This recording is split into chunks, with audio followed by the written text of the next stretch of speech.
Pemirsa, terima kasih Pian masih bersama kami. Berita selanjutnya mengabarkan, anggota DPRD Banjarmasin menyalurkan program Indonesia Pintar pada siswa SDN Mawar 4, SDN Mawar 8, SDN Antasan Besar 7, dan SD Islam Darul Mukminin. Penyerahan secara simbolis dilakukan di SDN Mawar 8, Jalan Dahlia, Kebun Sayur, Banjarmasin Tengah. Anggota DPRD Banjarmasin Gusti Yasni Iqbal menyalurkan program Indonesia Pintar atau PIP pada siswa SDN Mawar 4, SDN Mawar 8, SDN Antasan Besar 7, dan SD Islam Darul Mukminin. Program Indonesia Pintar ini adalah perjuangan anggota Komisi 10 DPR RI Muhammad Nur dari fraksi Gerindra melalui jalur aspirasi sebagai mitra kerja dari Kementerian Pendidikan dan Kebudayaan untuk memperjuangkan siswa yang kurang mampu yang belum mendapatkan KIP atau Kartu Indonesia Pintar di Kalimantan Selatan. Penyerahan secara simbolis dilakukan di SDN Mawar 8 Jalan Dahlia, Kebun Sayur, Banjarmasin Tengah, jelang tengah hari Sabtu 12 September 2020. Kelihatan kata-kata pinanduk ditutup. Banyak kelihatan semuanya.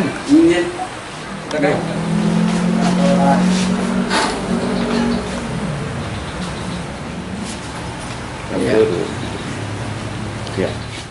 Anggota DPRD Banjarmasin Gusti Yasni Iqbal menyatakan, bila bantuan program Indonesia Pintar ini adalah hasil perjuangan orang Banjar Muhammad Nur nang duduk wan menjadi anggota Komisi 10 DPR RI, lain bantuan dari pemerintah Kota Banjarmasin. Keterlibatan dari Dinas Pendidikan ujar politisi Partai Gerindra ini hanyalah dalam penyerahan data bagi siswa yang kurang mampu. Gusti Yasni Iqbal berharap bantuan ini bisa dimanfaatkan dengan baik untuk menunjang pendidikan. Berasal dari aspirasi DPR RI Komisi 10.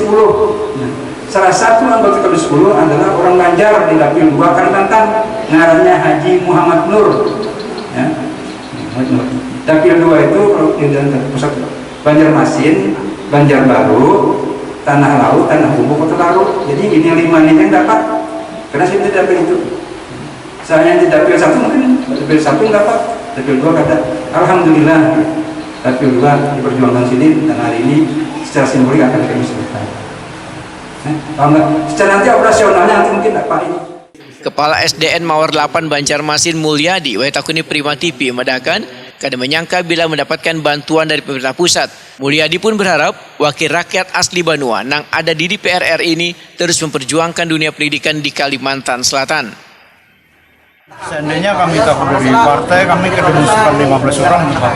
Mungkin sampai 40 atau 50. Karena di sekolah kami ini rata-rata ekonomi di bawah, Pak.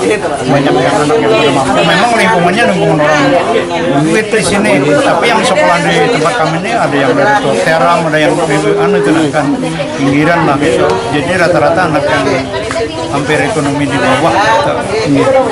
Nah ini kan berarti murni, padahal bukan dari pemerintah kota, padahal bantuan ini murni dari DPR pusat kan, karena memang ini momennya deh sudah mendekati pilkada kan, tapi kan ada hubungannya dengan pilkada ini. Dan ini memang murni dari pusat bantuan itu untuk anak yang tidak mampu. Pak, nanti gimana Pak cara mengawasi pemberian ini Pak kepada orang tuanya? Nah itu kan nanti untuk mengawasi itu kan, makanya kami setelah berakhir nih kami kumpul orang tua murid untuk menjelaskan kegunaan uang ini. Karena kebanyakan tuh salah sasaran Pak. Sebagai contoh KIP kan dapat dia 450, tahunnya orang tua muridnya makai, orang tuanya yang makai beli bars, beli ya memang ya keperluan lah juga kan kita ketahuan. Sebenarnya itu untuk anak didik kita supaya bisa buku, bisa beli pakaian atribut sekolah lah, gitu kan tujuan pemerintahan itu.